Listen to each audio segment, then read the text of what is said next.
लेकिन अपनी पत्नी को अपनी विरासत देकर कहीं ना कहीं वो ये चाहते हैं कि कुर्सी उनके पास ही रहे। अगर वो जेल में भी रहें तो सारी सुख सुविधाएं या फिर उनको एक अच्छा ट्रीटमेंट यहाँ पर मिले। मंत्रालय में उनके साथ उनके पार्टी की कोई बड़े नेता हो, उनको ये जिम्मेदारी यहाँ पर सौंप सकते हैं। अगर वो अपने परिवार में से किसी को जिम्मेदारी सौंपेंगे तो उनके ऊपर भी कहीं ना कहीं ईडी की रडार आ जाएगी।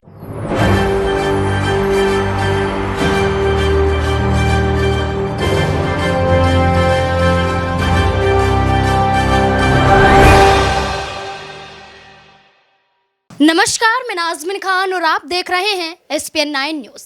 2024 लोकसभा चुनाव से पहले तमाम राज्यों में जहां सभी पार्टियां एक्टिव नजर आ रही हैं और कई बड़े बड़े फैसले और कई बड़े बड़े बदलाव करती हुई देखी जा रही हैं, तो इस कड़ी में झारखंड की बात करें तो वहां पर सियासी हलचलें काफ़ी देखने को मिल रही हैं। बड़ा उथल पुथल झारखंड में मचा हुआ है, जिसके दौरान ये कहा जा रहा है कि सीएम कुर्सी अब खतरे में आती हुई नजर आ रही है, क्योंकि झारखंड के मुख्यमंत्री हेमंत सोरेन के खिलाफ ईडी अधिकारियों ने अब शिकंजा कसना ज्यादा कर दिया है। क्योंकि देखा जाए तो झारखंड के मुख्यमंत्री हेमंत सोरेन के खिलाफ लगभग 7 बार समन जारी कर दिया गया है।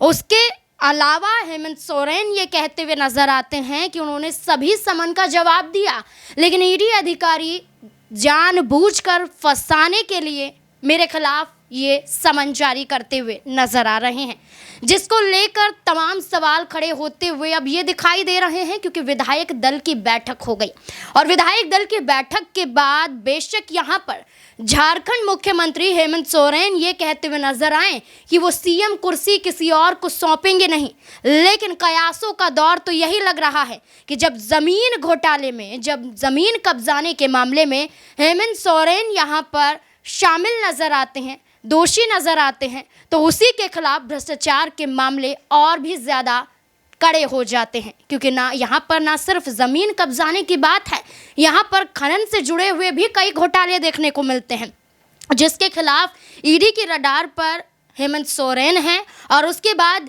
यहाँ पर ये भी देखा गया कि झारखंड की एक सीट से सीधे सीधे तौर पर यहाँ पर उनके विधायक ने इस्तीफ़ा दे दिया।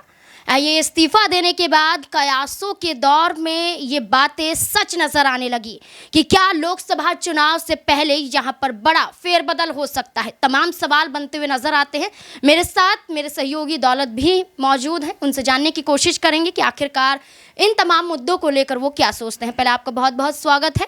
झारखंड की बात करें दौलत, तो लोकसभा सीटों का जिक्र कर लें तो 14 लोकसभा सीटें हैं और पिछले लोकसभा चुनाव में यहाँ पर झारखंड मुक्ति मोर्चा को मात्र एक ही सीट उनके पाले में आती है, लेकिन उसके बावजूद यहाँ पर गठबंधन कर कई बड़े फैसले और कई बड़े बदलाव यहाँ पर देखे जाते हैं और झारखंड में मुख्यमंत्री हेमंत सोरेन कुर्सी पर बैठ जाते हैं। लेकिन अब जिस तरीके से भ्रष्टाचार के आरोप उन पर लगाए जा रहे हैं और लोकसभा का चुनाव नजदीक है, ऐसे में देखा जाए तो उनके एक विधायक ने सीट खाली कर दी है, जिसके बाद ये कहा जा रहा है कि हेमंत सोरेन इस्तीफा देने के लिए तैयार है, क्योंकि उन्हें मालूम है कि 7 समन के बाद उनकी गिरफ्तारी तो पक्की है। तो अब वो अपनी पत्नी को आगे कर रहे हैं, कल्पना सोरेन को। तो क्या यहाँ पर बातें सच होती हुई नजर आएंगी कि अब सीएम कुर्सी पर उनकी पत्नी बैठती हुई दिखाई दे सकती है? बिल्कुल, यहाँ पर देखा जा सकता है कि हमने देखा कि बिहार में जब लालू कुमार यादव को यहाँ पर सजा हुई थी तो वो अपनी पत्नी राबड़ी देवी को यहाँ पर सीएम उन्होंने बना दिया था, उन्होंने कार्यकाल यहाँ पर संभाला। लेकिन उस समय बिहार की राजनीति पूरी तरीके से बिखर गई। उस समय बिहार की अर्थव्यवस्था हो चाहे और भी अन्य चीज़ें हों, वो पूरी तरीके से गर्द में चली गई। तो कहीं ना कहीं ये फैसला जो है गलत था, लेकिन ये फैसला जो है मजबूरी में लिया गया, क्योंकि सीएम जेल चले गए और फिर यहाँ पर उनके ऊपर कार्रवाई हुई। इसीलिए यहाँ पर उनको जो अपना ये उनकी बीवी हैं राबड़ी देवी, उनको बनाया गया और उसके बाद ये सब विवाद शुरू हुआ। और कहा जा रहा है कि फिर दोबारा यही चीज़ हेमंत सोरेन कर सकते हैं, क्योंकि उनको अब अपनी गिरफ्तारी का डर सताने लगा है। 7 समन आ चुके हैं, वो पेश नहीं हुए, क्योंकि ये कन्फर्म सा लगता है कि अगर वो ईडी के पास कार्रवाई के लिए जाएंगे तो उनको जेल यहाँ पर हो सकती है। और यही डर आपने देखा होगा झारखंड के, दिल्ली के मुख्यमंत्री तक को सता रहा है। वो भी यहाँ पर ईडी की कार्रवाई में नहीं जा रहे, यानी ईडी के सामने पेश नहीं हो रहे। तो ऐसा तो ज़रूर लगता है कि कहीं ना कहीं जांच एजेंसियों का डर जो है नेताओं के बीच में है और इसी डर को वो कहते हैं कि यहाँ पर उनके खिलाफ साजिश जो है कर रही है बीजेपी। तो यानी चुनाव से पहले राजनीति बीजेपी ने भी शुरू कर दी और बाकी दलों के नेताओं ने, मुख्यमंत्री ने भी शुरू कर दी। आरोप प्रत्यारोप लगना यहाँ पर शुरू हो गए, यहाँ पर बैठकें शुरू हो गई कि यहाँ पर अगर मेरे को जेल हो गई तो कौन यहाँ सीएम बनेगा।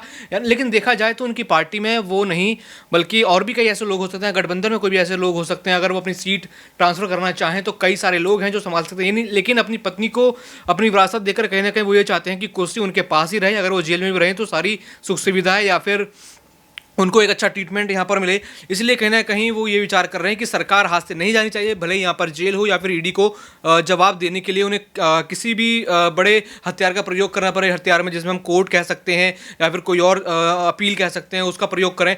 तो देखा जाए कहीं ना कहीं यहाँ पर हेमंत सोरेन को डर है गिरफ्तारी का, इसलिए बड़ा फैसला लिया गया है। यहाँ पर फैसला बेशक हेमंत सोरेन लेने की कोशिश कर रहे हैं, लेकिन ये कहा जा रहा है कि झारखंड में सरकार जिसकी है उनके पास ज़्यादा समय नहीं है, क्योंकि उनका कार्यकाल खत्म होने वाला है। तो ऐसे में जिस सीट की बात की जा रही है उस पर उपचुनाव तो नहीं हो सकते हैं।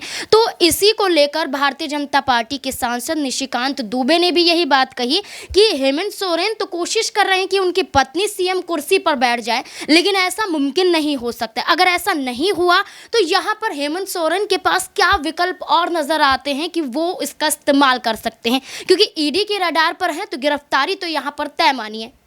बिल्कुल यहाँ पर गिरफ्तारी तय मान सकते हैं, लेकिन वो ऐसा कर सकते हैं अपनी पत्नी को नहीं, अपनी किसी और काबिल जो उनके मंत्री हों या फिर उनके साथी हों, उनके दोस्त नहीं, या फिर उनके मंत्रालय में उनके साथ उनके पार्टी की कोई बड़े नेता हो, उनको ये जिम्मेदारी यहाँ पर सौंप सकते हैं। अगर वो अपने परिवार में से किसी को जिम्मेदारी सौंपेंगे तो उनके ऊपर भी कहीं ना कहीं ईडी की रडार आ जाएगी, क्योंकि सीएम कुर्सी के ऊपर कहा जा रहा है कि अब कब्जा बीजेपी जमाना चाहती है, क्योंकि लोकसभा तो जीता है लेकिन विधानसभा वहाँ नहीं जीत पाए। तो झारखंड में विधानसभा में दबदबा बनाने के लिए बीजेपी यहाँ पर ये सब काम कर रही है या फिर सब काम करती हुई नजर आ रही है, या फिर इसकी प्लानिंग बीजेपी की चल रही है। अभी कुछ ही महीनों या आप कह रहे हैं कुछ समय बाद यहाँ पर फिर सरकार का समय खत्म हो जाएगा, यानी चुनाव होंगे।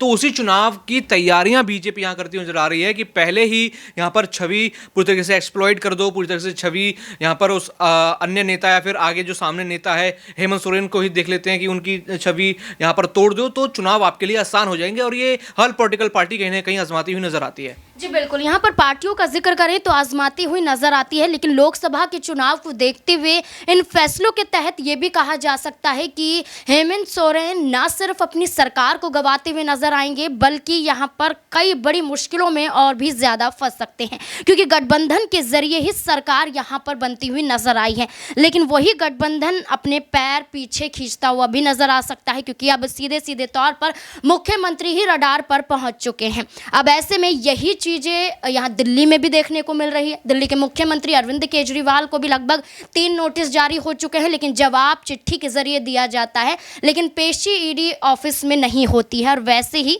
यहाँ पर झारखंड के मुख्यमंत्री की बात करें तो वो भी लड़ाई लड़ रहे हैं, लेकिन क्या एक लड़ाई जो कोर्ट में लड़ी जा रही है उनसे इंसाफ मिलता हुआ नजर आएगा? अब देखना होगा कि क्या इस पूरे मामले में कोई बड़ा कदम हेमंत सोरेन के जरिए जो उठाया जाएगा वो सही साबित भी होगा। क्या लोकसभा चुनाव से पहले यहां पर अपनी सीएम कुर्सी बचा पाएंगे? इस मुद्दे को लेकर आपकी क्या राय बनती है, कमेंट बॉक्स में जरूर बताएं।